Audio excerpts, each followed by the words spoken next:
Ito, si Cheese naman, oh. In any grand scheme, Ito.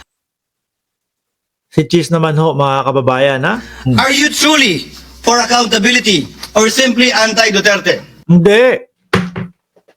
Paano naman naging simple anti-Duterte? Siguro hindi ho nanonood si Cheese nung mga Congress, ano? Yung mga hearing sa Congress. Wala ho sigurong alam si Cheese doon sa mga hearing sa Congress. Sumasambulat na sa mamamayang Pilipino, sila Mary Grace Piatos. Nakikita na ho lahat, mga kababayan. Tapos sasabihin pa din ni Cheese, oh, anti-Duterte lang kayo, kaya nyo ipinupush yung impeachment na yan. Di ba, Ma'am Princess? Oh, anti-Duterte lang kayo. Ganun ba, Cheese? Samantalang ito, tayong mamamayang Pilipino, lahat tayo napanood, imposibleng hindi mo napanood yung Cheese. Pagbabanta sa buhay ng Pangulo? Galing kay Sara Duterte? Hindi mo napanood yun? Kami, napanood namin. Kaya hindi mo pwedeng sabihin, eto bang impeachment na isinusulong na to? Dahil lang anti-Duterte kayo? Hindi. May mga ebidensya. Kaya yung sino ba yung nagsasabi kahapon?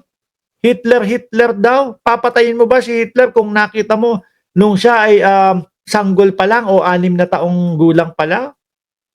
Natural, hindi. Wala ka pa namang ebidensya. Ito kay Inday Sara Duterte, itutuloy yung impeachment kasi may mga nakitang ebidensya. Merong mga idinatanong tungkol po sa kanila, mga kababayan, na hindi nila masagot. Diba? Kasi ang gustong pamukain ho ni Cheese Escudero, mga kababayan, pinupolitika lang yung mga Duterte. Kawawa ang taong bayan sa inyo. Biruin nyo, lahat ng pinagsasasahod nyo dyan, lahat ng pinapalamon nyo sa mga sa mga anak, sa mga asawa ninyo, galing sa bulsa ng bayang Pilipinas. Galing sa bulsa ng mamamayang Pilipino. Tapos ngayon, ang mamamayang Pilipino nagtatanong, saan napupunta yung kinukuha nyo sa amin, kinakaltas nyo sa amin, na buwis. Tapos pag eto na ho, mga kababayan, naghahanap na tayo. Ito ang matatamo natin. Ang gagawin po nila, magtatakipan po, mga kababayan. At ipapamukha sa atin na anti-Duterte lang daw tayo. Kaya tayo naghahagilap kaya tayo naghahagilap nung pera ng bayan. Biruin niyo ho yun? Saklap, ano?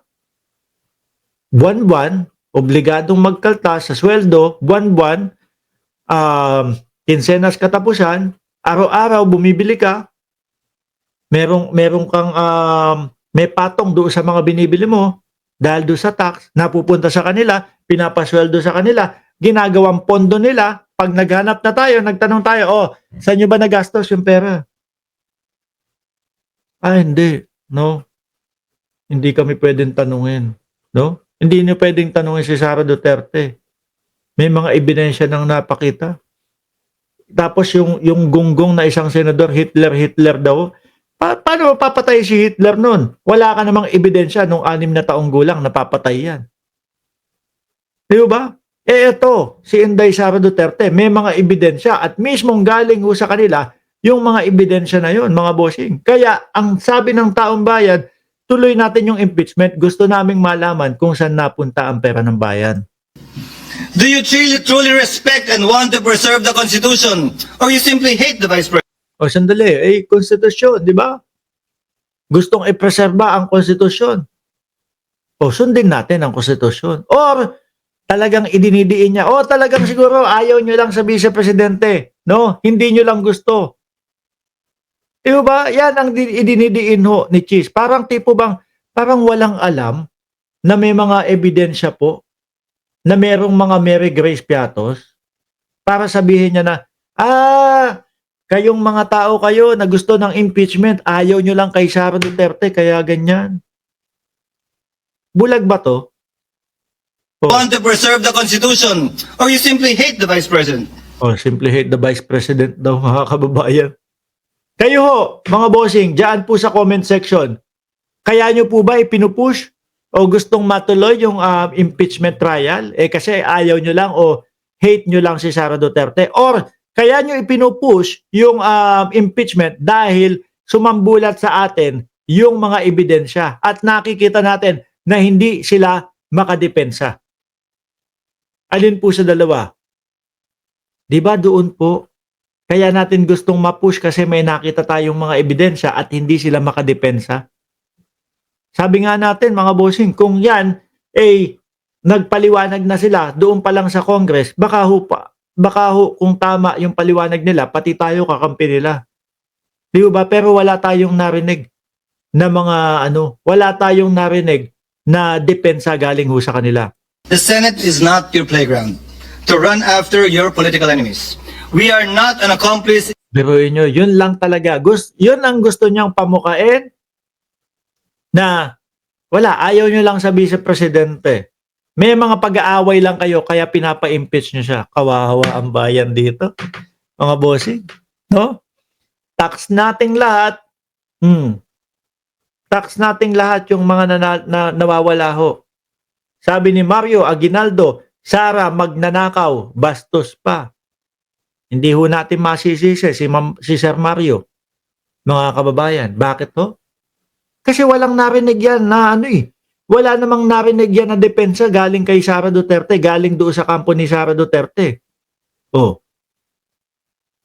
Di ba? In any grand scheme, I vote yes to the motion, Mr. President.